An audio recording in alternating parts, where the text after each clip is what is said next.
Hello, everyone. This is Armstrong Williams on the right side. Armstrong. Don't curse, speak English. Armstrong. Virtuous society. Armstrong. I dare you to listen. Hey, turn it up. Hey. Armstrong. Get on the right side. Armstrong. Elevate your mind. Armstrong. I'm Armstrong Williams on the right side. Armstrong. Hey, yo, man, it's your boy K.O. And you're tuned into the most conservative of our brothers. Armstrong. The Armstrong Williams Show. Please give me a break. Grow up. Hello, everyone, and welcome to another edition of the Armstrong Williams Show. You know what? This is our Thanksgiving show, actually.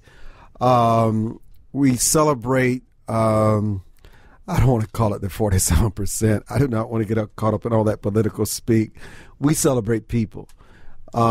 People, all of us struggle from time to time in our lives, financially, spiritually, from illness, family. I mean, everybody suffers. And you know, I just have such a strong feeling that this is going to be one brutal cold winter. I don't know why I have that impression, but you sort of can feel it. It's going to be pretty cold. And you remember we had Michelle Williams on with us before. And, I mean, I just think the kind of work that she does is amazing. You know, we're going to talk to her husband later on in this show, but it's just this is an amazing story that we're going to discuss here today.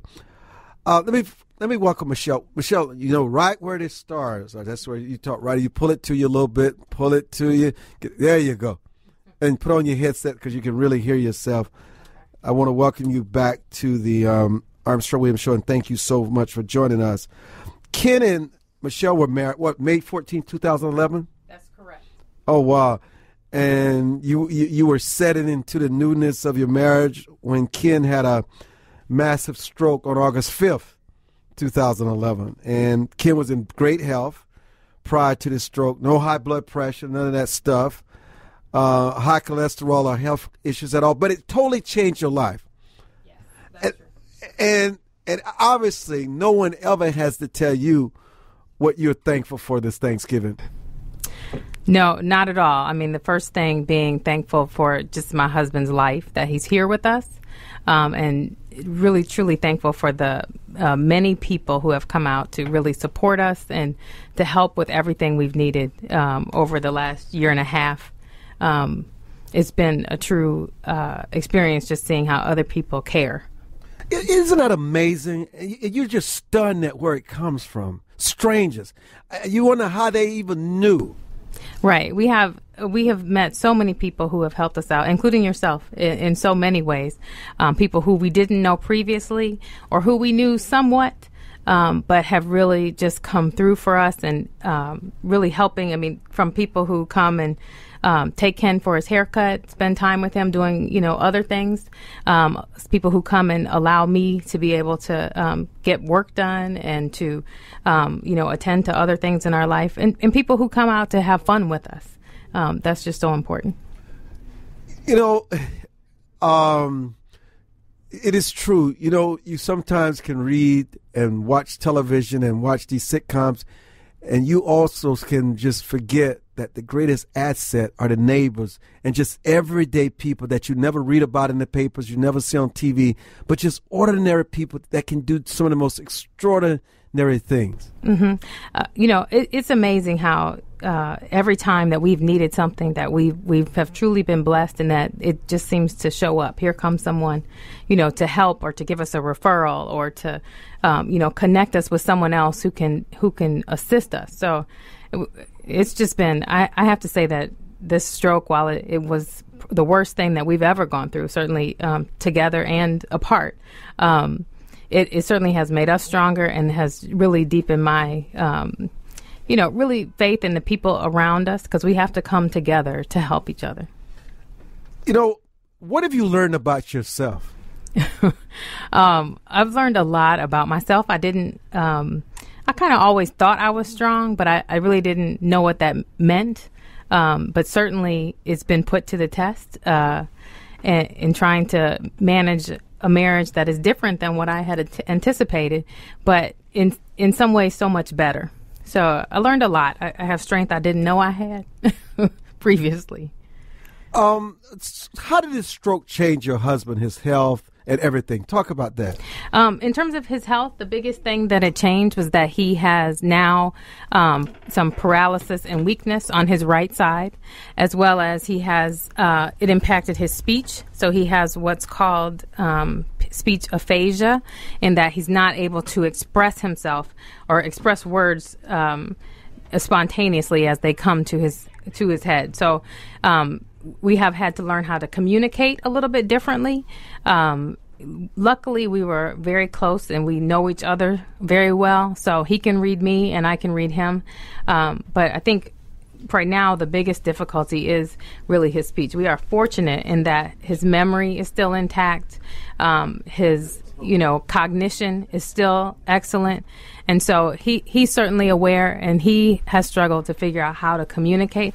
But we actually have a lot of help with that. He's been going to a place called the Stroke Comeback Center in Vienna, and they are pioneering the use of video-assisted speech technology. And so that has really helped him to be able to kind of figure out a different way to communicate. What do you do when you're not spending the most enjoyable time with your husband? So what I do for work, yes. I am chief of programs for the Community Partnership for the Prevention of Homelessness. So I manage the district's homeless continuum of care.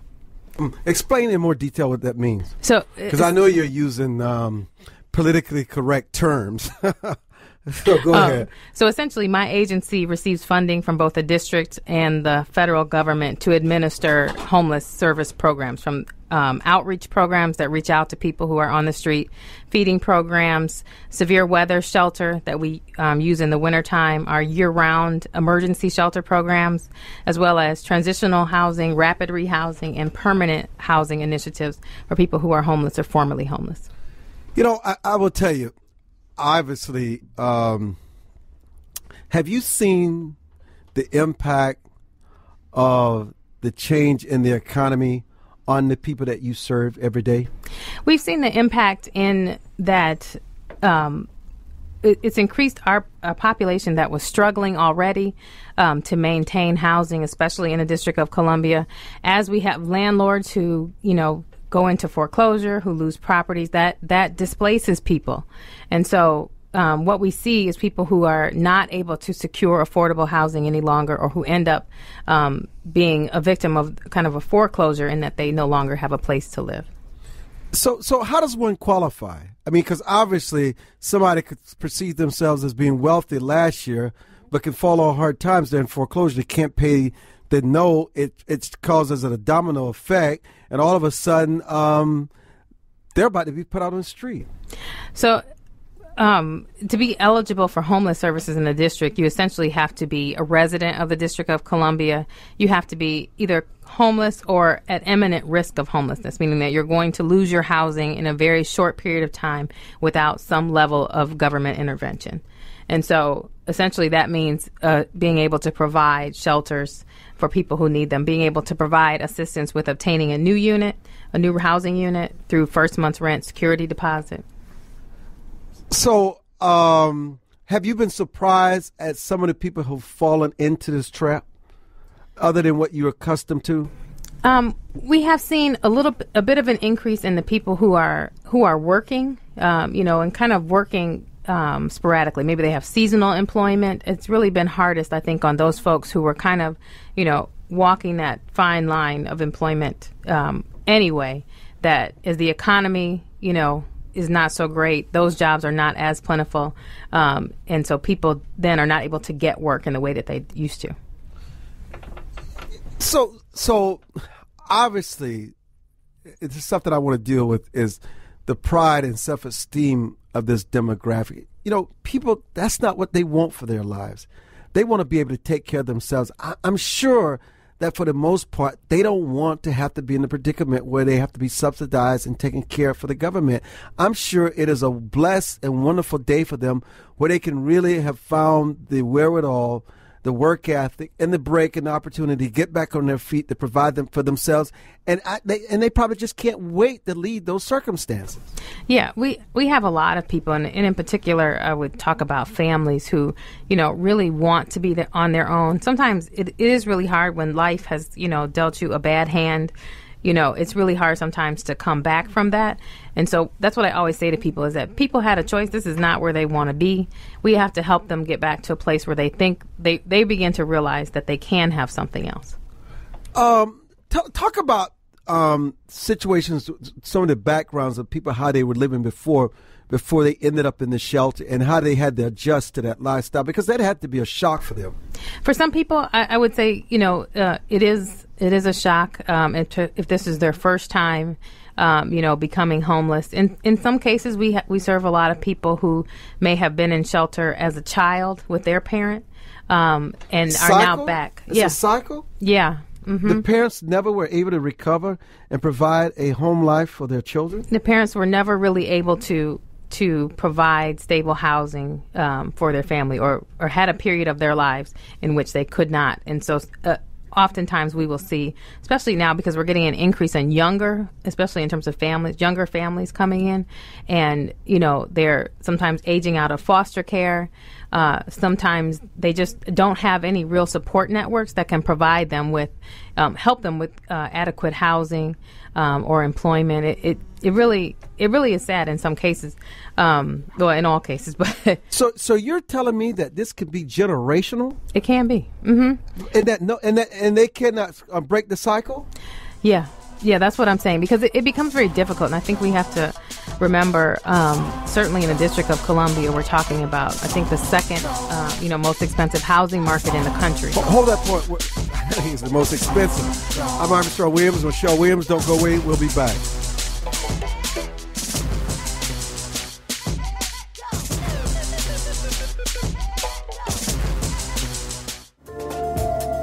For more information on the Armstrong-Williams Show, please visit our new website at www.rightsidewire.com. There you can find his syndicated column archive, view live streams, and get your favorite conservative pundits' views on the current issues affecting the American people. From building wealth to foreign policy, stay connected with Armstrong-Williams and his colleagues at the all-new www.rightsidewire.com. High Point University has experienced unprecedented growth during the worst economic disruption in decades. This growth is driven by a university that focuses on holistic education, on experiential learning, and on values-based living. At High Point University, every student receives an extraordinary education in an inspiring environment with caring people. See what makes High Point University extraordinary at highpoint.edu. Anderson Brothers Bank, a family-owned and operated establishment that blends traditional personal service, local market awareness, and advanced technology to meet the financial needs of its customers.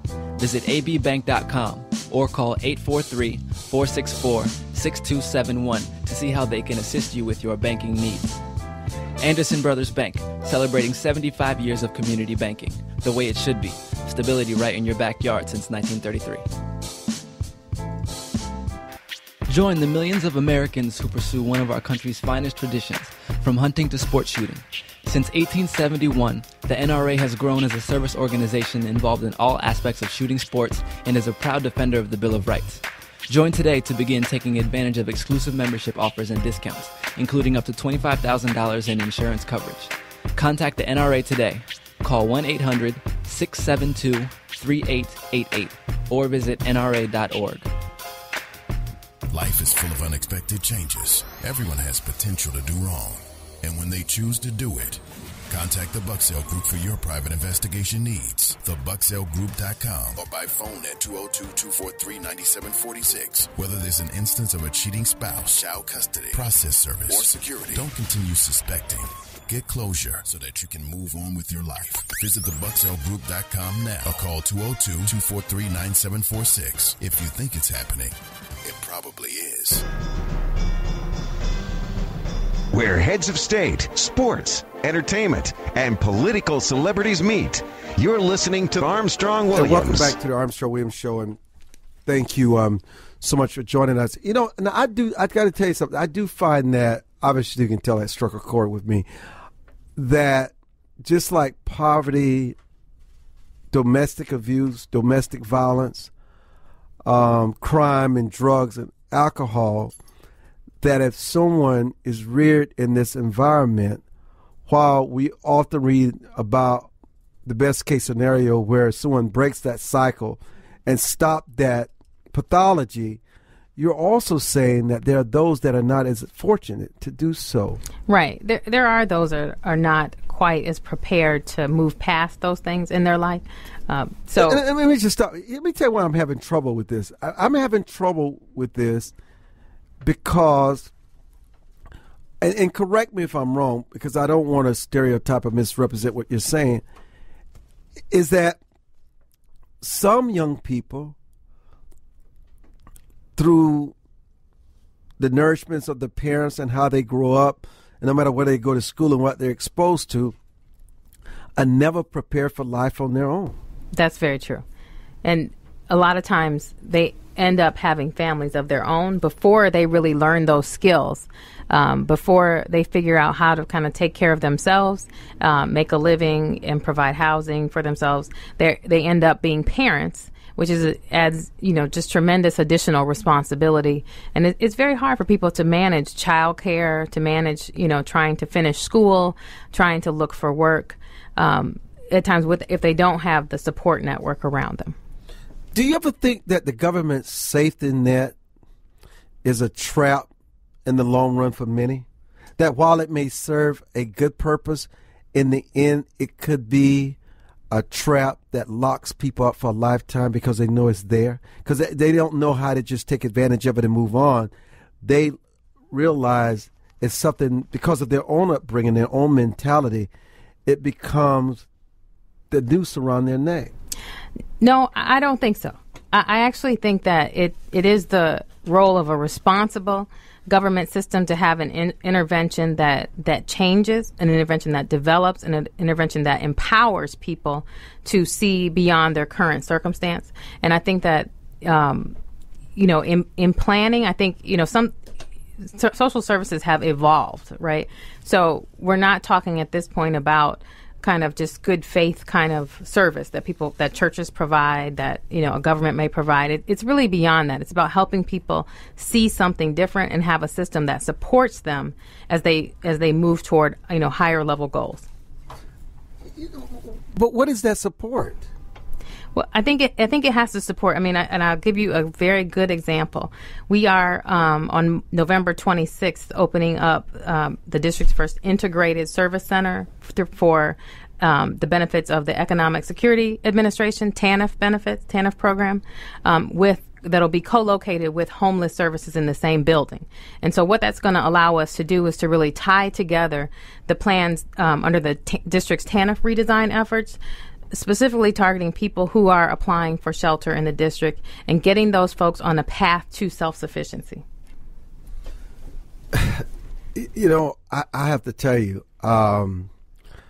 it is obvious there's some people you just can't save. Well, that's true under any circumstances. Yeah. Mm-hmm. But I don't think we know that. I don't presume to know who those people are, and I think we have to give everybody the opportunity to save themselves. What about the mental illness that's involved in this kind of life? Well, I think there are folks that become homeless who have a mental illness. I don't think that is, that doesn't have to be that way. There are certainly, thousands of people who have mental illness who never become homeless. So I don't think that may be something that causes a kind of temporary issue for a person, but it is something that we can move past and get that person to the right supports. What is Thanksgiving to these people?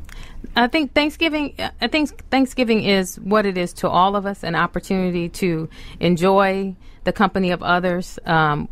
People who are, certainly family to you, or people who, become a family on that day. So I think it's, Thanksgiving means the same to a person who's, certainly in our shelter programs. For people who are out on the street, it is a difficult time. It's a difficult time. And I think that's where you see community resources, come in and provide, meals and other types of fellowship activities on that day. What is Thanksgiving like at these places, these homes? What will it be like on Thanksgiving Day? What do you provide them? What do you try to make them realize and feel and experience on this day? We try to, and I'll speak of the community partnership operates the DC General Family Shelter, the district's largest communal shelter for families. And what we try to create on that day is the same experience that everybody else has at home. Lots of food, football, and just a general overall, good time for the day, a relaxing day. So that's what we provide. I have to tell you, and I'm sure you and I can relate to this. I don't know. This conversation is kind of a lot of emotions. Now, look, I have incredible parents. My father, who's deceased, wonderful. My mother, who's still living, who's 86 years old. And they instill some incredible values growing up. But, high school and college also had an influence on me. Because in college and in high school to a less extent, the values and your teachings by your parents is always challenged. Whether somebody's trying to expose you to drugs, expose you to early sex, expose you to alcohol, even exposing you to stealing and cheating. Those values are tested all the time when you're young. To provoke you to drive and somebody's car and drive 100 miles an hour. In our reckless youthfulness, we've done some crazy things. And so when I think about that no matter what your parents teach you, in the end, it's going to be challenged, and you have to decide who and what you are. And even though the Bible says raise a child in a way so they can always find their way back home, by the time you get back home, so much of you is so destroyed and so messed up. There's very little left once you get back home. And so for me, as much as my parents taught me, one of the things I can say I did not necessarily learn from my parents through the years is that there are always some kind of problem. There are always issues. There are always challenges, whether we bear it because what had just come to the doorstep is so huge. You just have to bear that. And when that 6-month period passed, you maybe pick, and then it may make you realize you didn't have a problem. But there's always something in life. But where am I going with this? I'm going with it this way is that I'm always trying to find solutions. I am always, sometimes 24/7, trying to figure things out, whether it's the business, whether it's the personal life, whether it's a sibling issue, whether it's an employee issue, whether it's a client issue, whether it's a friend's issue. There's always something to figure out. Now, I will admit, I read 2 books a week. I read some great books, especially classics. No book has given me more clarity and wisdom than the Bible. I just love the wisdom. I love the common sense. But you know what? When you're a young man, when you read it then, it's not the same when you read it when you're in your 40s. Right. It's totally different. Right. It's your life experience that helps you better understand. That's exactly right. And one of the things that I learned from my life experiences is this, that no matter how much I problem solve, one of the things I've learned, I'd rather learn from somebody else's bad judgment and horrible mistakes. And my attitude is, show me your friends and the company you keep, and I will show you your destiny. Show me who you lend your ear to, and I will show you your destiny. So what I've learned in life, I've just got to minimize people and things I decide to bring in my life. The problems are still there, and the solutions must still come, but I realize that the burdens and the issues and the conflict lessens. And so what you have to do is work on yourself all the time. As successful as I am, and Lord knows you've blessed me, I have to work so hard because sometimes I get bored with the success. I get bored. Okay. I get bored with being good. I want to be bad. But then when I'm about to be bad, there is something where I start, you know how you wrestle with God? I wrestle. And while I want to do it, I'm arguing. But what am I arguing? I'm arguing the values that I know work against the values that I know won't work, but I still don't care because I just don't want to be good. And that's what life is. That is what life is. It's full of it is full of issues. It is full of problems. I mean, and it's our daily process is about working through those. I think, for a lot of the people that we serve, it's come a point where the challenge was so great that whatever they had within them to try and overcome that didn't work. And that can just break people down. And it makes it very scary for them to try again. So I think one of the things that we have a responsibility to do as service providers is to help people take chances, right? Help people to begin to believe in themselves and help people to reach back to those values that they may have so that they can know how to deal with the problems that they're facing, or to teach them new ways of dealing with the problems. But you know what? Somebody can teach you all they want. But you know what? Sometimes I've been with people, there could have been 1,000 on this side. And it's even about an investment. All 1,000 invested in that. But you know what? My experience and my feeling said, you know what? I'm not going to invest in that. Mm-hmm. That may work for the crowd. That's not going to work for me. Mm-hmm. I remember this happened in 1995 with the crash of the stock market. All my friends were investing all this money in the stock market, millions and millions of dollars. But something in me said, I'm just not going to do it. I was the only one in that circle that did not lose their life fortune. Because sometimes you got to stand alone. What I'm saying is that sometimes you're not going to have somebody there to guide you in your decisions. And ultimately, in most instances, because it's coming so fast, you have to make quick decisions. Like whether to have sex with some stranger, whether this person has AIDS, and what is this person carrying. We have to learn to make better decisions. We'll be back. Don't go away. For more information on the Armstrong-Williams Show, please visit our new website at www.rightsidewire.com. There you can find his syndicated column archive, view live streams, and get your favorite conservative pundits' views on the current issues affecting the American people. From building wealth to foreign policy, stay connected with Armstrong-Williams and his colleagues at the all-new www.rightsidewire.com. America must change course if we hope to survive and save the American dream for our children and grandchildren. How do we fix Social Security and Medicare? How do we cut government spending? How do we reform health care? How do we simplify the tax code? The Heritage Foundation has a bold plan that tackles these tough problems using common sense solutions that leave partisan politics on the sidelines. Find out how we can save the American dream at savingthedream.org, paid for by the Heritage Foundation. Hi, this is Armstrong Williams with an opportunity to own a piece of paradise in Nassau, Bahamas. Spectacular land prices, 8,000 square feet, 20,000 square feet lot, affordable prices, hilltop properties with views of the magnificent sea. Just call 242-677-3120 or 3121 or go to info@rightsidewire.com and leave your information. Does your school, team, church, or charity need a new fundraiser? Do you need to work out of your home or part-time? Are you a small business that can use an additional revenue stream? Then you need Yellow Llama.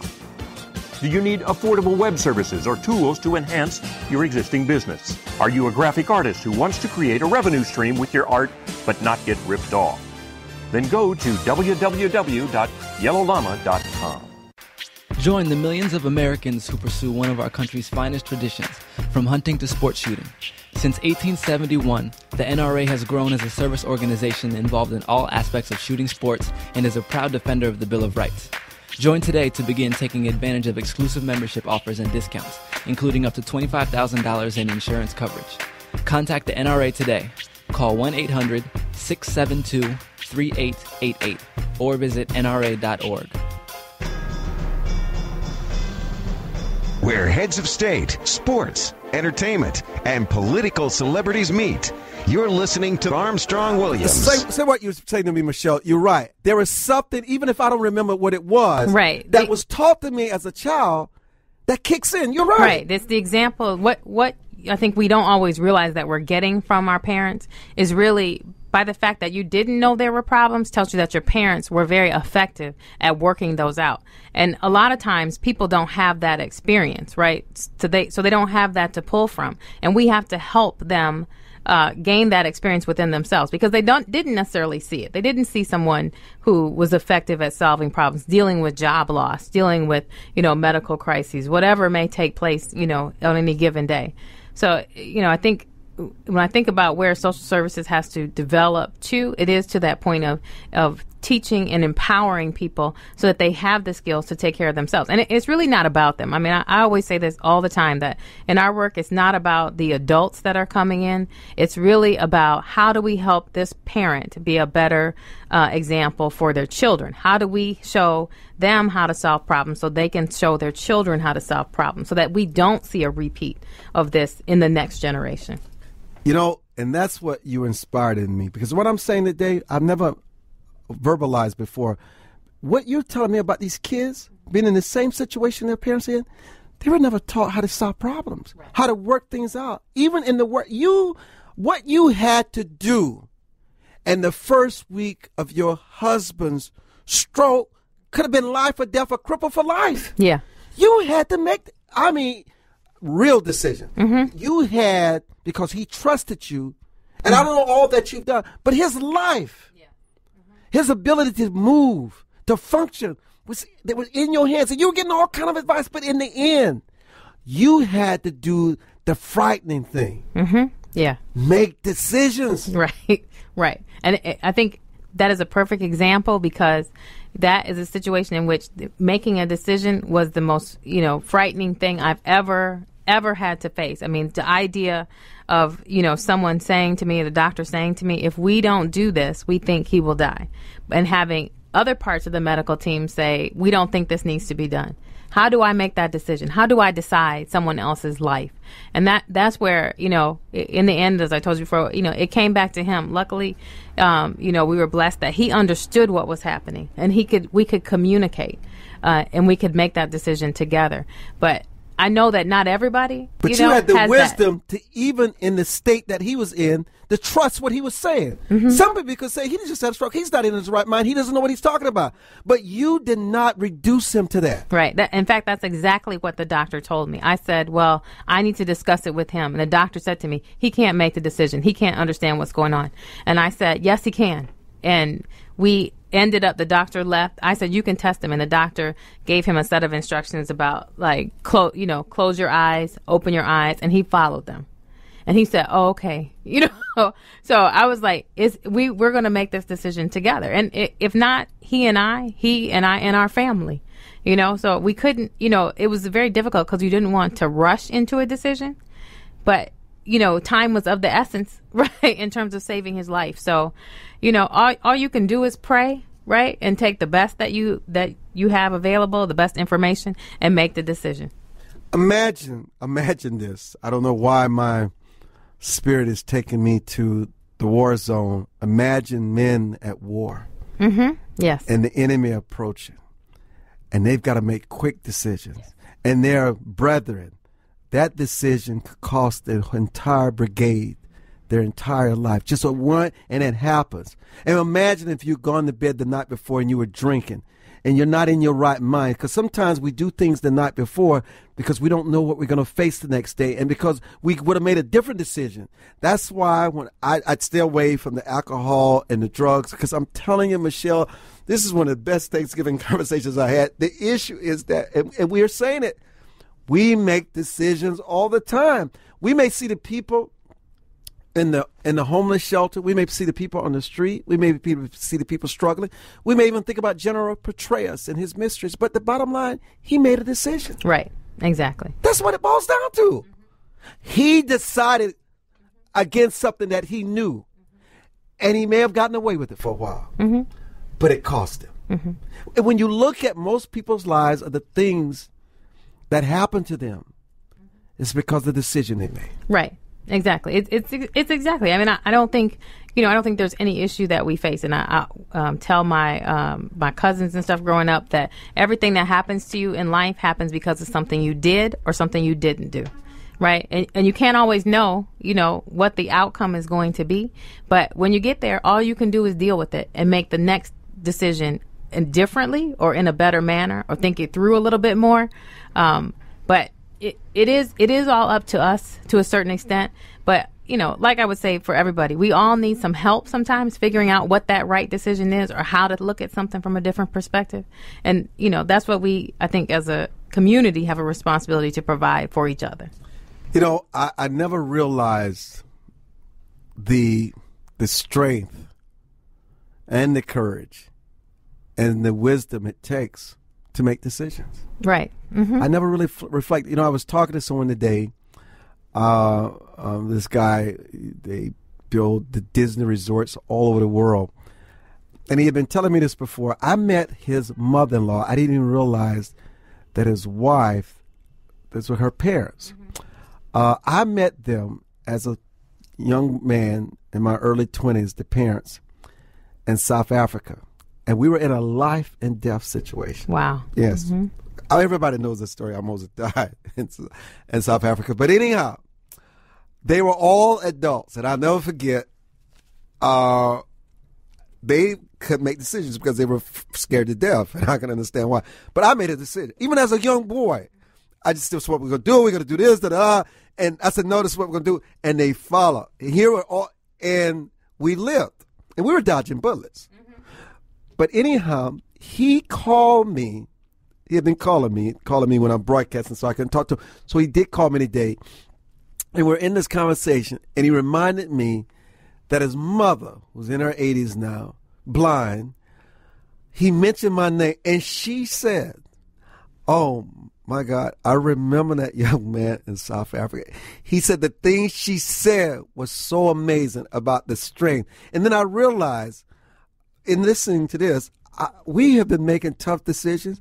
And sometimes you said it, we don't know what the outcome is. Right. But you still got to decide. Right. And even if it's a bad outcome, you'll learn from that. Right. Sometimes it could cost somebody their life. Mm-hmm. Yeah, in decisions, just like you decide to drive and drink. Right, exactly. Mm-hmm. Okay? That's just what happens. And then the other thing, too, is you don't know how these situations that you allow yourself to choose in are going to snowball. Right. Mm-hmm. And so when I decide, let me tell you something. It's not about just deciding. It's what I decide to restrain, what I decide not to do, right, and what I decide not to show up at. Because, sometimes I can't trust myself. And because I can't trust myself in certain situations, I stay home. Right, exactly. Mm-hmm. But that's a learned. Yes. That's learned. That's yes. learned through the experience of having gone out. Yes. Right? Yes. Right. Not, And you cannot be afraid to be vulnerable. Right. And to say that you have weaknesses. Because we all have weaknesses. I'm just willing to tell you, you know what? That is so tempting that I know I'm susceptible to falling in that trap. So you know what I'm going to do? I'm staying home. They say, oh, come on, man. You're a girl. I said, no. I know myself. Mm-hmm. I'm staying home. Right. And that's what I do. Because you know what? Sometimes we have to protect ourselves against ourselves. Right, very true. Because it's not about, as people say, you never know who's watching you. You got to behave. You got to do it. No. The problem is you're always watching you. Right, exactly. Mm-hmm. That's the issue. Right. You're always watching you. And, so the message for Thanksgiving, there's a real message here, like what you decided with your husband, and you look at how you've been blessed. But there is also, though, this is something we got to talk about because we're having church here a little bit today because I'm feeling it. There's also something that when you make decisions, you can feel the presence of God guiding you. Right. Now, there's something trying to conflict, but and even sometimes God allows you to make decisions that you have to make that doesn't always have the appearance of the best outcome. Right. But if you live long enough, you see the blessing and the wisdom of the decision. Mm-hmm. So you cannot worry about what other people think, how other people feel. Sometimes you make decisions that doesn't always have the appearance early on. Sometimes you have to allow time to shape, to let people realize the wisdom in the decision. Right. And I always say that, what needs to be done, if you can't do it for yourself, God is going to make sure that it happens. And so the way that those happens, and I can only use my own life as an example, but I grew up in Michigan, lived in Michigan, worked there for the majority of my life, and reached a point where I had spent so much time taking care of other people that I really lost myself and ended up, with a medical crisis and needing to be off work. And it was going through that process that caused me to make the decision to leave there and to move here and to take the chance. But had I not gone through that, I never would have made that decision. Now, you're going through something bad and you don't really, you don't know what's happening. All you know is you want to get get out from under it. But you get to a point where you can look back and see how God ordered everything in your life to happen in a certain way to get you to where you need to be. And when I look back at my life, I look at everything that I did, everything I didn't do, all the circumstances, what caused me to move here, and all of that resulted in me being exactly where I needed to be for my husband. That's what I was thinking. That's exactly right, because that prepared you for his crisis. Right. My career in Michigan was spent taking care of persons with disabilities. That's what I did for 20 years. Amazing. And, felt like that wasn't the way I wanted to go. Ended up relocating, kind of working in a different field, bringing me to the place in my career where I really feel like I'm living out my purpose. But in that, knowing that this is my real purpose, my husband, right? And everything that happened in my life prepared me to be able to take care of him. And to take care of him in a way that allows us to maintain our marriage and his independence. And that's important. Some good stuff. As they say, strong medicine. Oh, yeah, strong medicine. We're coming back with some final thoughts. Don't go away.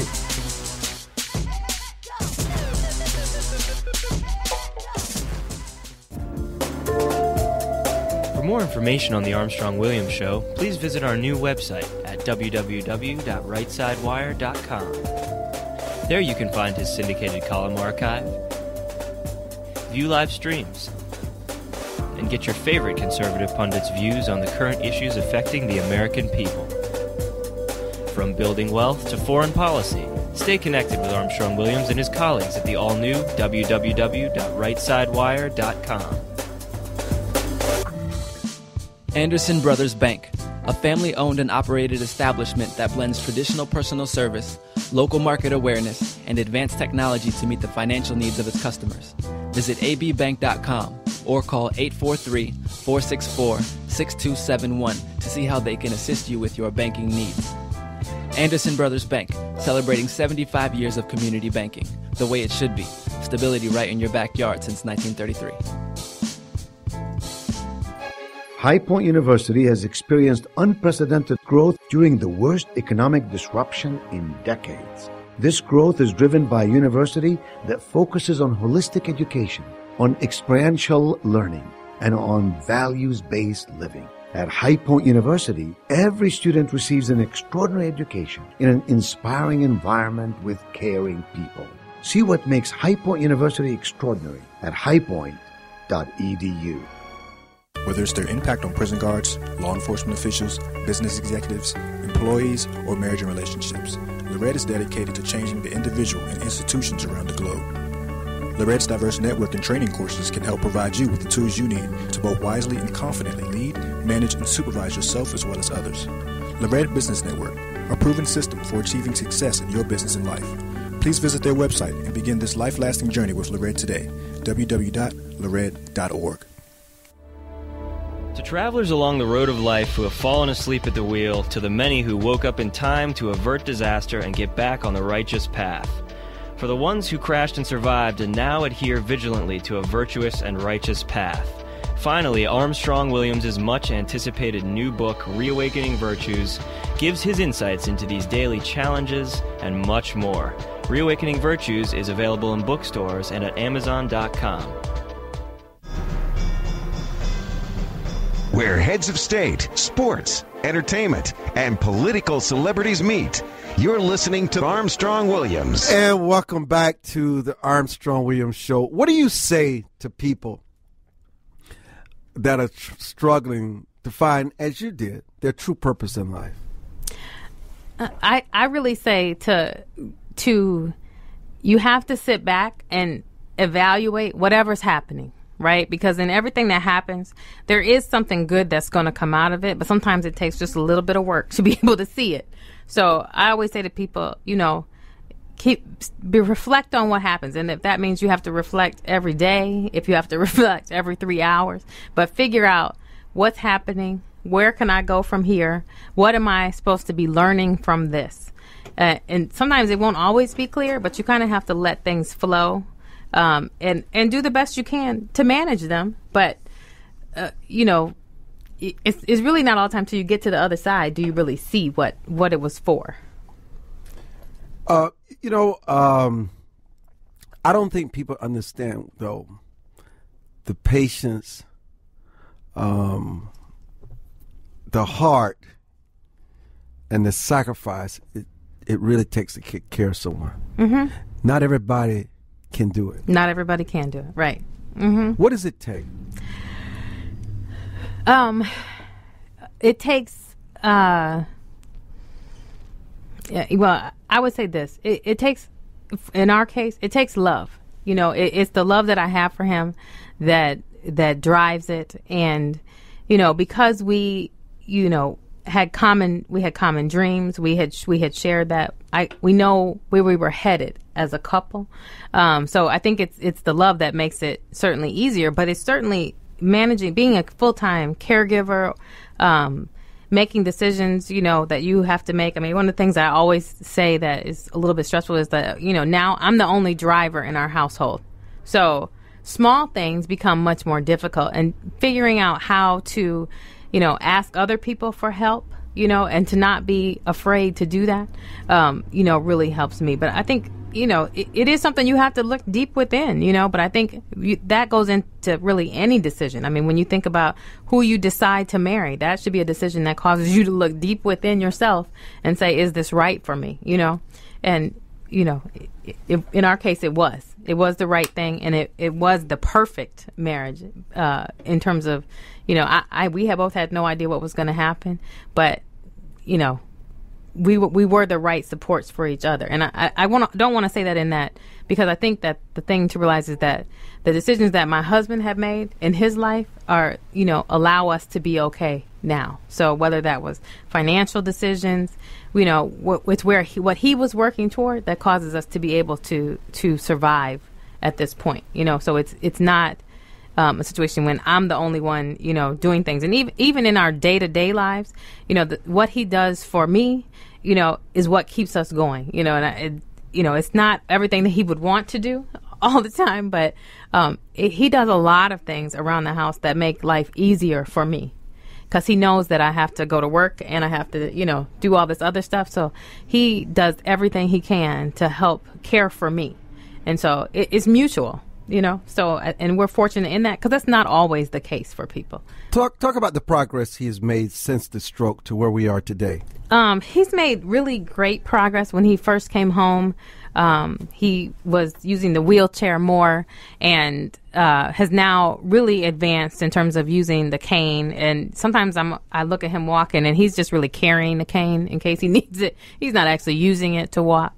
Working on in the therapies that he goes to, whether it's physical therapy, speech therapy, working with the personal trainer, whatever he's doing, he's giving it his best. And, I really appreciate that, because that is his full-time work now, is to work on his recovery. But, overall, I'm just grateful for his spirit and his still energy and willingness to work at his recovery, because it does get hard. It gets hard for him. It gets, if you think about, especially people like us who are talkers, right, to all of a sudden not be able to communicate with others, how frustrating that would be, even about the most basic things.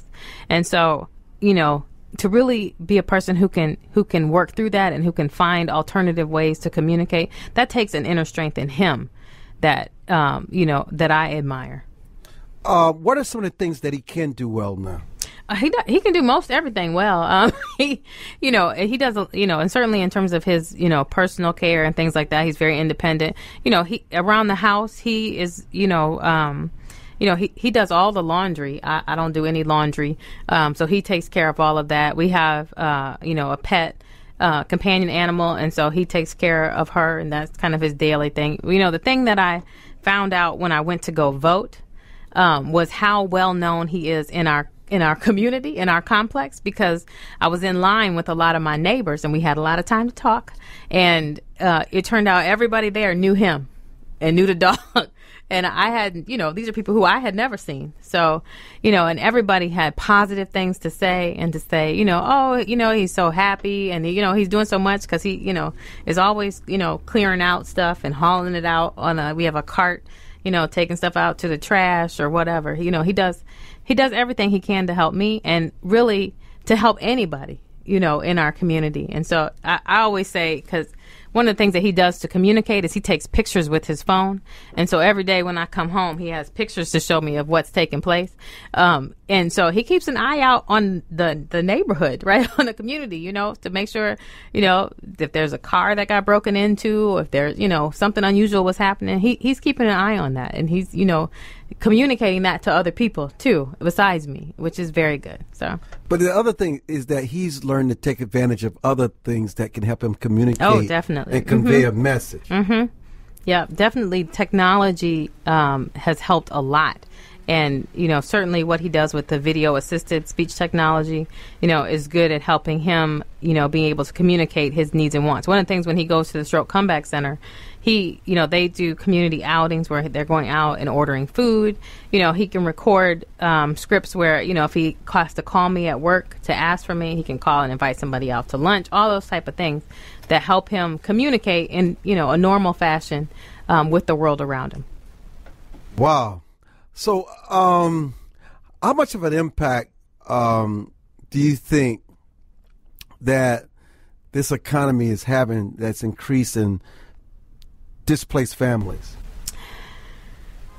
And I can't speak for other communities. I can only speak about the District of Columbia. And in terms of the families that we see coming into request shelter, it's really still an issue of poverty. In our poverty rate in the district is high. And so we don't necessarily see people who previously were kind of more middle class and, fell upon hard times and are now coming in to apply for shelter.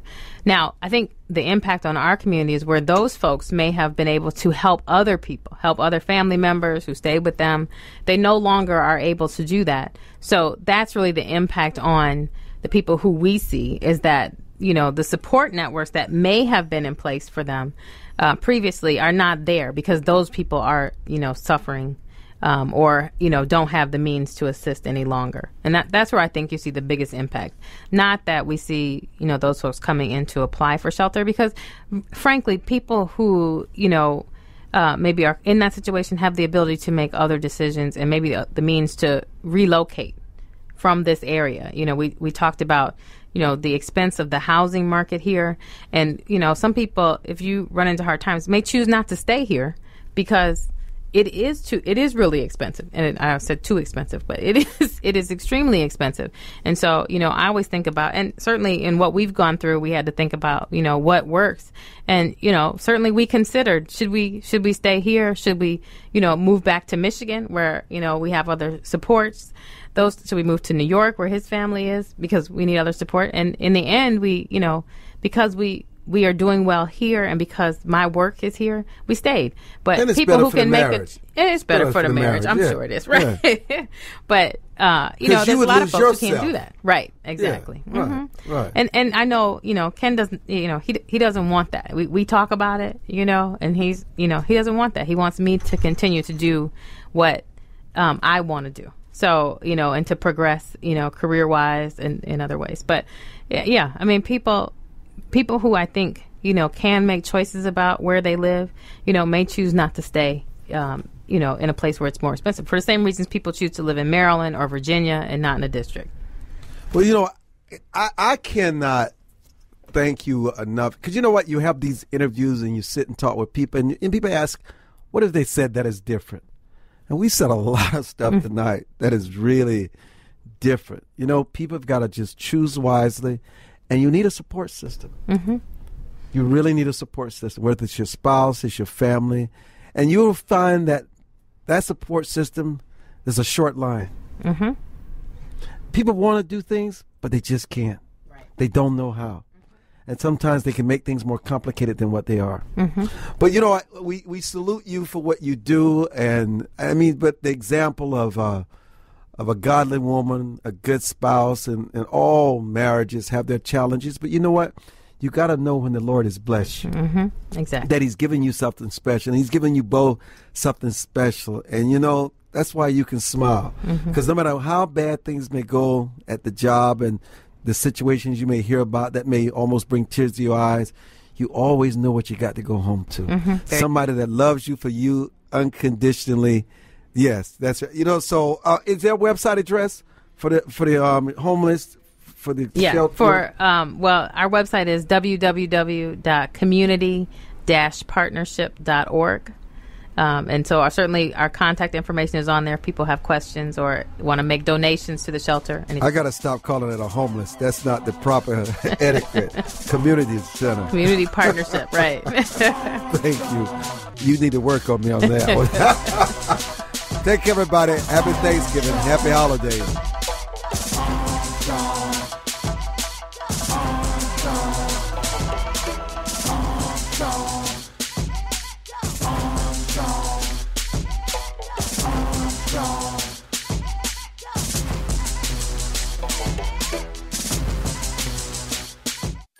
High Point University has experienced unprecedented growth during the worst economic disruption in decades. This growth is driven by a university that focuses on holistic education, on experiential learning, and on values-based living. At High Point University, every student receives an extraordinary education in an inspiring environment with caring people.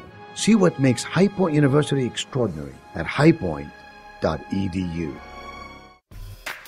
Join the millions of Americans who pursue one of our country's finest traditions, from hunting to sport shooting. Since 1871, the NRA has grown as a service organization involved in all aspects of shooting sports and is a proud defender of the Bill of Rights. Join today to begin taking advantage of exclusive membership offers and discounts, including up to $25,000 in insurance coverage. Contact the NRA today. Call 1-800-672-3888 or visit nra.org. Anderson Brothers Bank, a family-owned and operated establishment that blends traditional personal service, local market awareness, and advanced technology to meet the financial needs of its customers. Visit abbank.com or call 843-464-6271 to see how they can assist you with your banking needs. Anderson Brothers Bank, celebrating 75 years of community banking, the way it should be. Stability right in your backyard since 1933. Life is full of unexpected changes. Everyone has potential to do wrong.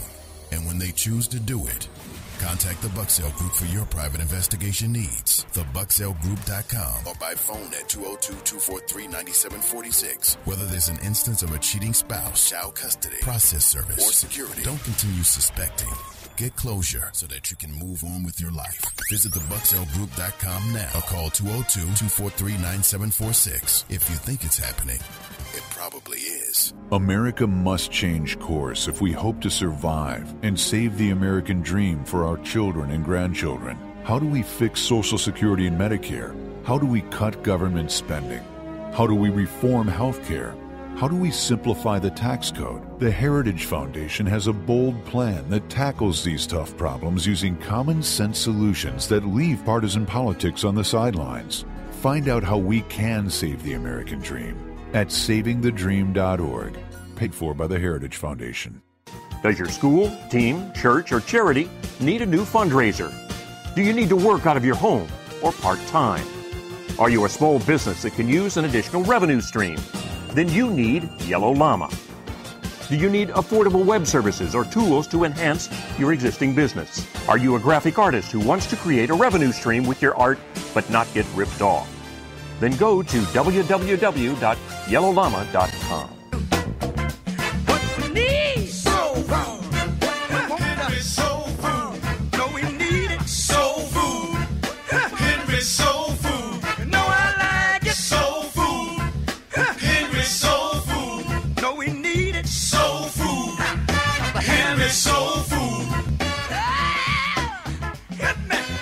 Home of the sweet potato pie.